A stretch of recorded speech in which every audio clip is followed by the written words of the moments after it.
Masamang binabalak di umano ng Iran, China, North Korea at Russia mga sangkay na bisto at ngayon nakarating po ito sa maraming balitaan.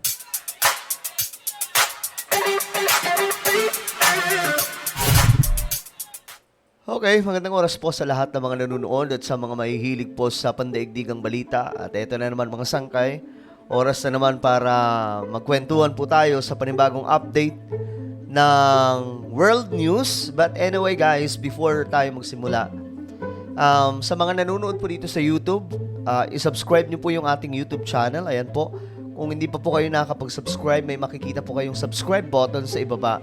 Pindutin nyo lamang po yan, tapos i-click nyo yung bell at i-click nyo po yung all. At kung kayo naman po ay nanonood sa Facebook, huwag nyo rin pong kalilimutan na i-follow ang ating Facebook page.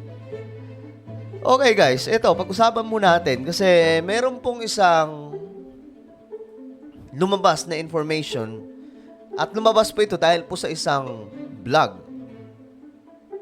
Ayon po dito, Microsoft says Iran, North Korea, Russia, and China are beginning to use generative AI in offense cyber attacks. Okay guys, iyan po yung ginagawa di umano ng Iran ngayon, North Korea, at ito pong mga kaalyado like China and Russia, mga sangkay, para atakihin ang kanilang mga sinasabing threat. Like for example, itong Amerika, mga sangkay, no? Yan po yung isa sa pinaka-mortal nilang masasabi po natin na kinakatakutan. At ang Western countries, like sa Europe, UK, di ba? At marami pa pong mga bansa like France.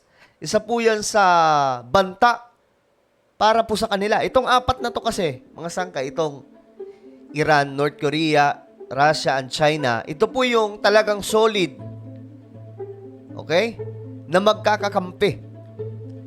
At nakaraang araw nga mga sangkay, meron pong nadiskubre ang Amerika na mukhang sinusubukang pasukin ang system ng kanilang military. Yung computer mismo. Ngayon kasi mga sangkay, no?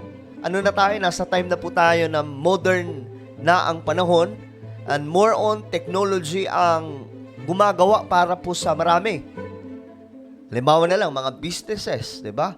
Yung mga business, ang mga kumpanya, pinapatakbo na rin po ng maraming mga teknolohiya na ginagamit po ng mga kumpanya at lalong-lalo na po itong military forces ng iba't ibang mga bansa. Ngayon, mayroon pong tinatawag na AI, no? Itong artificial intelligence. At syempre, mga sangay, meron po tayong meron po mga hacker talaga na magpapatakbo na ito. Sila po yung ginagamit for offensive. Ayan po, hindi po defensive, kundi offensive cyber attacks. Ibig sabihin, sila po yung umaatake. Ito po yung nadiskubre, mga sangkay. Ayan po dito, Microsoft said it had detected and disrupted instances of U.S. adversaries, chiefly Iran and North Korea, and to a lesser extent, Russia and China, using or attempting to exploit generative artificial intelligence developed by the company and its business partner to mount or research offensive cyber operations. Kita nyo na mga sangkay? Itong AI kasi, no, malaki po ang potential nito sa paparating let's say paparating kasi dadating po talaga tayo doon sa sinasabing World War III and we just don't know mga sangkay kung kailan ito magaganap. Today ba? Kasi kung papansin din po natin, marami po mga sigalot ang maraming mga bansa, no?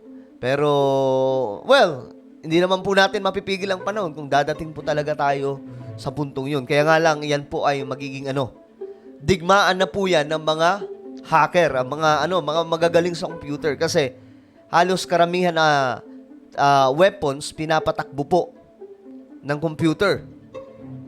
The techniques Microsoft observed in collaboration with its partner OpenAI represent an emerging threat and were neither particularly novel or unique. So, ito po yung sinabi sa isang blog post. Okay?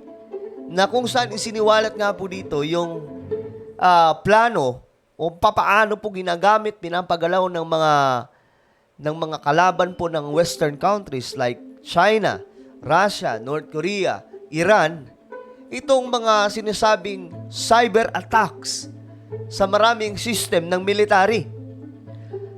Ayon mo dito, but the blog does offer insight into how US geopolitical rivals have been using large language models to expand their ability to more effectively breach networks and conduct influence operations. Ayon daw po sa Microsoft, the attacks detected all involved large language models and models the partners own and said it was important to expose them. Mahalaga daw po na ma-expose sila publicly. Ayan po, mga sangkay, binisto po sila na mas maaga. Mas okay daw na o hindi lang mas okay, mahalaga, importante na ma-expose itong China, Russia, Iran, at North Korea kung papaano po nila ito binapagana ngayon, itong ganitong klaseng patagong estratehiya. Wala talaga mga sangkay, baka nga umabot pa tayo sa punto. Kasi ngayon yung mga robot, di ba, na pa-expand, parami po ng parami. Kahit po yung AI, matindi po yung plano, yung mga AI robot. Nung in-interview po sila, mga sangkay, ang isa sa navivision daw nila, grabe nga itong AI eh. Ang gusto po nila mangyari dumami po sila pagdating ng panahon. Para noon napapanood lamang po natin yan sa mga 'di ba? Sa mga palabas, pero ngayon totoong nagaganap na. Cybersecurity firms have long used machine learning on defense, principally to detect anomalous behavior in networks. Okay. Kanya-kanya po talagang strategiya 'to mga sangkay. Ayan itong kumpanya ng AI, mga sangkay, nag-invest ng pagkalaki-laking pera para magamit sana itong AI for mga business. Ayun talaga yung purpose, para po matulungan yung mga kumpanya kasi sila na mismong maghahanap, kumbaga less hassle na. Kaya nga lang mga sangkay, ngayon ang napapansin po mismo ng Microsoft na ayon po dito nag-invest ng billions of dollars in OpenAI, ay ginagamit na po ito mga sangkay ng mga kalaban ng Western countries para para atakin yung mga system ng mga military nila. Defense, no? So ngayon mga sangkay, ang dami pong impormasyon dito. Ayan North Korean Cyber Pionage Group. Ito naman, Iran's Revolutionary Guard has used large language models to assist in social engineering, at marami po pong iba, Russia, China. Ayan, mga sangkay. So, itong mga to, binisto na kasi para maging aware po ang maraming mga bansa just in case magkakaroon po ng matinding pag-atake using AI. At ang nagpapagalaw na ito mga sangkay, walang iba itong mga malulupit na hacker na sinasabi ko nga mga sangkay, pagdating po ng araw ng digmaan, ito sila mga sangkay. Sila po talaga dyan yung magbabanggaan. Kasi halos po ng lahat ng mga weapons ngayon na sobrang high-tech, connected na po sa computer. Ganun na po katindi. So, buti na lang mga sangkay, ngayon pa lang, sinabi na po nila ito, at least, I know naman, ng Amerika, may pinaplano rin. I'm sure, kahit yung AI, gagamitin din po nila yan.